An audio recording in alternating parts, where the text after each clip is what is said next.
Yes, we are already driving because we are in a Maserati today, and obviously a Maserati needs to be driven. My name is Peter, and today I'm going to take you around this Maserati Grecale Fulgore, which is a whole mouthful, but this is the electric version. Fulgore means lightning in Italian, of the Grecale model. Here in the Netherlands, this is the cheapest Maserati you can get, which is interesting because due to our tax system, anything with a combustion engine that produces a lot of CO2s is very expensive. And this one already starts at 110,000 here in the Netherlands. So it is a lot of money, but relatively speaking, a very good deal. Especially because you are getting a lot of power for your money. Over 500 horsepower from the two electric motors. So that is great. 850 newton meters of torque, which is even greater. And you get a big battery, 105 kilowatt hours, of which a bit more than 95 is usable. So those are very strong ingredients for a GT car, because this is a GT car. Maserati is adamant about it. This is not some kind of sport machine race car. So this car is for comfortable cruising, but still with a lot of power at your disposal when and where you might need it. So it's a very capable car, but it has to be relaxing, large distance, grand touring. So that's nice. And it's actually in this form factor, it's an SUV, let's be honest, it really works. And with those ingredients, with the power and with the battery, you can really drive those long distances. So that is great. Here in the front of the Maserati Grecale, there is a lot of good news.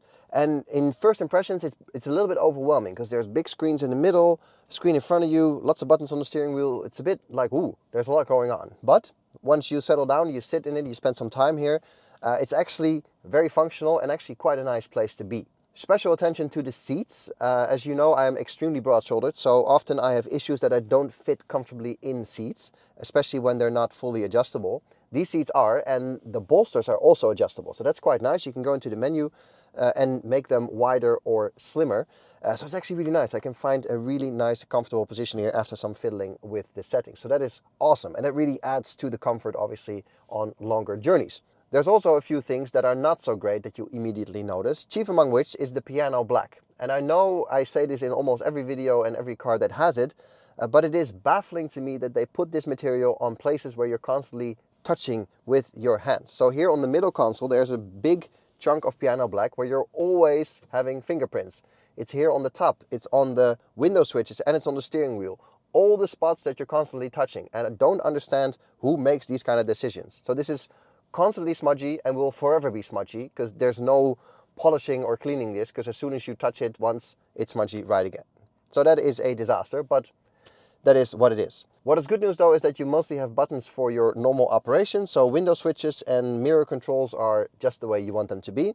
Same thing goes for the steering wheel. You have two clusters on the left for all your systems, on the right for all your driving aids and cruise control and so on. Perfect, that is exactly how you want it. You have a nice blue start-stop button on the steering wheel as well, together with a drive mode selector. That's a little wheel that you can turn. And you can individually set the driving mode and the suspension settings. So you can put it all in sport mode for maximum attack mode and power, but then you can still put the suspension in soft for maximum comfort. So that is great that you can do those things individually and independent from each other. Behind the steering wheel, I have two big metal pedals. So that is cool, looks cool, gives you that real old school Maserati vibe. But these are for the regen, because obviously this is electric, no shifting possible. This is for your regen braking, more and less, so that is handy, that you can, easily adjust that as you go. Personally, I don't adjust that constantly. I usually put it on a setting and leave it there, but if you so desire, you can flipper through your regen modes in day-to-day driving, depending on the circumstances.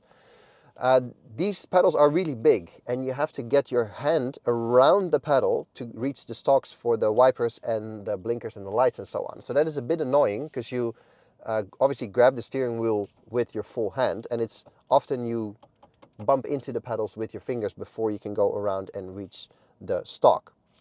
So that's something to retrain your brain a little bit. Through the steering wheel, I have a nice bright driver's display that you can obviously customize the way you see fit, and that works really well with the head-up display. I really like that I have some glanceable information constantly in my field of view, so speed, navigation, and so on, and still some extra stuff that I can look at on my driver's display when I so desire. So that is quite nice, and if you set that properly, it really works together well. Moving to the middle, we have two screens working not together but side by side. The main screen is obviously for all your car settings, your navigation, your music, and your media, and so on. And that is based on software that we know from, for example, the bigger Jeep models. All is well, the screen is fine, works great, fast enough, and does everything that you want it to do. So no issues there whatsoever. And obviously, for example, when you start to navigate, you can put that on your driver's display or on your head-up display as well. Below that, you have a screen that is multifunctional, but is mainly for all your secondary functions. So seat heating, seat cooling, climate controls, ride height for the suspension. You can even adjust the Maserati digital clock. So that is all there in that screen. On the one hand, it's a very elegant solution because it's all there. You can software update it and it's all, very clean and contained. On the other hand, I always prefer a real button, especially for things like fan speed or temperature, that you can just quickly, without looking, feel what you're doing and adjust things that way. Because the screen, no matter how you twist or turn it, you still have to look it, find the button, press the button, keep looking at it, see if you're actually registered. There's too many steps involved over a physical button. But it is a clean solution, and like this, it's all contained in one unit. In between the screens, there are 4 buttons for your P, R, N, and D, so that's your drive selector. Not the prettiest solution. I suppose it's elegant that it's sort of tucked out of the way that way, and that you can free up this center console from any kind of gear or drive selector. But the buttons are quite mushy and not really that, they don't feel like quality buttons. So that is that could have been better. And you have to sort of retrain yourself a little bit that when you go in and out of parking garage, for example, that you have to press the buttons there.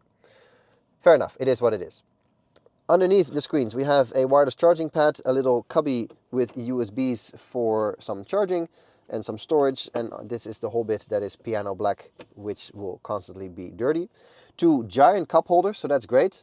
Anything will fit in here. And we have a central armrest with your 12-volt socket and some storage space here. All is good. We also have the Maserati digital clock. I already referred to it briefly. Some purists would like to see a real physical watch dial there. They went digital, which means you can do several things with it. You can actually change the watch face. You can change it into a compass, a brake pressure pedal, or a state of charge battery. Anything you want, really. So, it's multifunctional. I quite like it. It looks modern, and it fits the whole theme of the car really well. Overall, it's quite a nice place to be. I like it. It gives you a good GT feel. There's a lot of air in here. It's pleasant. You sit high, obviously, comfortable. It very much feels like the car they wanted to build also comes to reality here. So that's cool. Another thing adding to that GT feel is the sound system. It's Sonus Fabor. So that's an Italian high-quality audio brand. And the sound system is fantastic. There's not too many settings that you can change, just some treble and bass settings and which direction, which part of the car receives the most sound. But the sound system is great. You can really put your bumping beats on and cruise to the Alps with this car. You really get that feeling right away. So that is fantastic. So overall, great place to be. And if they take that piano black out, maybe in a future version, then it would be even better. We have a few driving modes to use all that power. It starts in eco mode, that is your range extending mode, obviously. I don't think you'll ever use this because, 95 kilowatt hours is plenty usable. You go towards 500 kilometers WLTP range. So, in real life, let it be 400 and a bit. More than adequate, and with 150 kilowatt of fast charging optional, then, within half an hour, you're more than good to go again if you find a fast charger. So that's fine. I don't think you'll be using the eco mode much. You'll put it in GT mode that I am in right now, which is your normal day-to-day driving mode. You get about 80% of the available power under your right foot, and that means you are basically already one of the fastest cars in all of traffic, together with a few Teslas maybe. So that is the mode you'll have it in most of the time. You're fast, it's very usable, and you still get good range that way. There's also a sport mode in which you get the full 100% of power. That makes you go from 0 to 100 in about 4 seconds. For a 2.5 ton car, that is fast. Good thing to note here is that it's not rocket ship fast. It's not intimidating fast. It's fast in a way that you put your foot down, you look at the numbers and you're like, all right, that's driver's license gone. But it's accessible power, and that's very pleasant. The Tesla Model S that we drove a few months ago obviously had 1,000 horsepower, and that is just alarmingly quick at all times.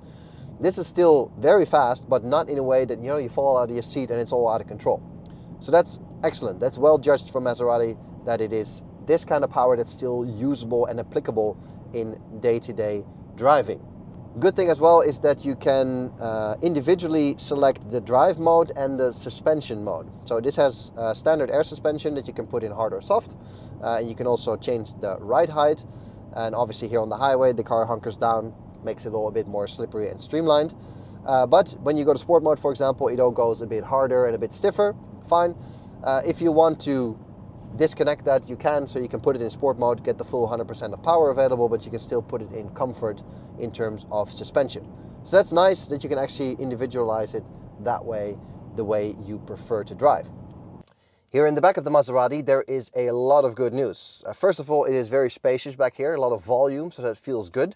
And there's a lot of space. I have about this much space left for my knees behind myself, so that is excellent. With my 1.83 m, I do basically touch the roof. My hair is touching the roof, so I have about this much space left. Anybody over 1.85 is going to sit against the roof completely.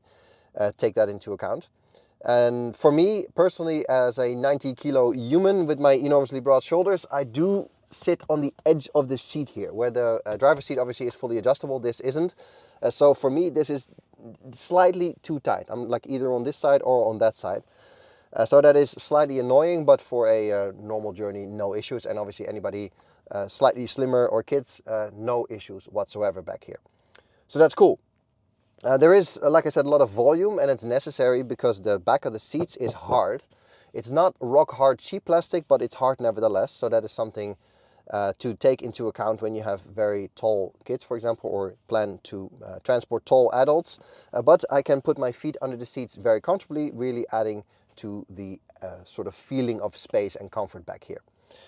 The seats themselves are, you know, pretty good, nothing too crazy, I'd say. I have my own seat heating back here, which is nice, and it's all the same material as in the front, so that is good too. Quality-wise, everything under control. So overall, it's a good place to be, even though it's all very black and dark back here. But like I mentioned before, the panoramic roof really adds to that feeling of air and light back here, so that is excellent. The seats are not massive at all, even though they're very comfortable. And the headrests are quite small as well. So for kids and for anybody back here, really, it's easy to keep good contact with the front of the car, which is crucial because it's a GT car. So you can imagine using this on longer trips. And then it's important that you have that connection with the front of the car, that you don't feel isolated back here, especially for kids, of course. But there's certainly enough space to look around the seats and to have a good view out that way. So that is great. We do have a armrest here with some permanently open cup holders in the front. So that's not so good because you'll always be in there with your wrist or with your elbow. So that's not ideal. But at least you got a place to put your drink. And there is a transmission hump here in the middle that is quite a bit of a, I wouldn't say a workout, but you have to move your feet quite a bit in order to go to the other side. So yeah, good place to be. As long as you're not any taller than me, you'll be more than comfortable back here. I did mention the vehicle size. It is actually 4.90 m long with almost 2 meters wide. So it's a large vehicle. Maserati claims this to be a mid-size SUV, but I'd say this is just a full-on, you know, almost 5 meters. It's a big car. You don't feel the width and the size that much, to be honest, when you're driving like this. I mean, obviously you have a lot of bonnet in front of you because this car is also available with combustion engines and hybrid powertrains. But, you know, sitting here, it doesn't feel intimidatingly big. So that's good. When you do have to maneuver in smaller spaces, obviously you notice the size, but you got cameras and everything going on front and back, and the side mirrors are quite large as well. So overall, it's a car that is relatively easy to place. When you show it some corners, you do feel that this is a 2.5-ton car. Add some passengers and luggage to that, and it gets towards 3 ton in a hurry. And obviously you notice that most when you have to brake, but obviously that's where weight will always come back to haunt you. So do take that into consideration. This car does go very quickly, but at some point you're going to have to stop it as well. The suspension can deal with the cornering and everything quite well. Obviously when you put it in sport mode and in hard suspension mode and so on, it can deal with a bit more. It is quite okay. Even when you go through corners a little bit too fast on purpose, you notice that the car is heavy, it's big, but you also notice that it can handle most of the things you throw at it pretty well. All round, it's quite a nice car to drive. I can really get that GT feel that Maserati is trying to put into this car. You really notice it. It's a pleasant car to cover distance in, and it's all round nice place to be. The speed is always easy. It's effortless with this electric drivetrain. And even though this has Stellantis underpinnings, I think Maserati has done a great job in making it feel like a good Maserati GT car. The same goes for the outside. It's really a car that looks different. It has to appeal to you, obviously, but I think you can argue about the looks of this car. I like it. I think it's a good looking car. I wouldn't order it in this white pearl color. I would probably go for a darker option, but you can go crazy with Maserati's individual program, even where you can have everything paint to sample. It's probably also interesting to talk about who this car is for. At 110,000 euro for this electric version, obviously you're looking at the Germans. Mercedes, Audi, BMW, Porsche Macan, for example, obviously is a direct competitor of this car. But you do have to take into consideration, if you want to get this kind of power from those cars, it gets expensive in a hurry. So this, at 110,000 euro starting point here in the Netherlands, is actually quite a decent deal, I think. If you have that kind of money to spend on a car and you are shopping between this and the Germans, I can really see that if you don't want to drive a Mercedes, because you know you have a fancy luxury AMG product from a company that also makes the A-Class, and in the end the key is the same, I can really see that you want to have something different that you don't see on the road every single day, that is not associated with a smaller car as well, that you look at this and go like, yes, that is for me. I can afford it, I like it, it's different, the styling is nice, the technology is solid, and the power and the platform is good as well. I can really imagine that you pick this car over the German competition. After getting to know this Maserati Grecale, what do I make of it? I'm really excited about this car. It is really what Maserati sets out to make, and that's a cool, big, spacious, comfortable, powerful GT car. And I think if you put it in that daylight, it is a fantastic alternative to the Germans.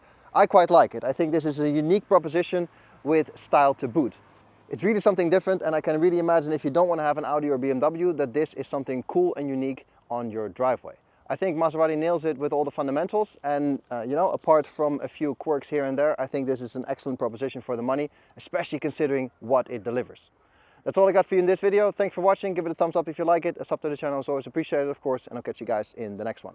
Cheers!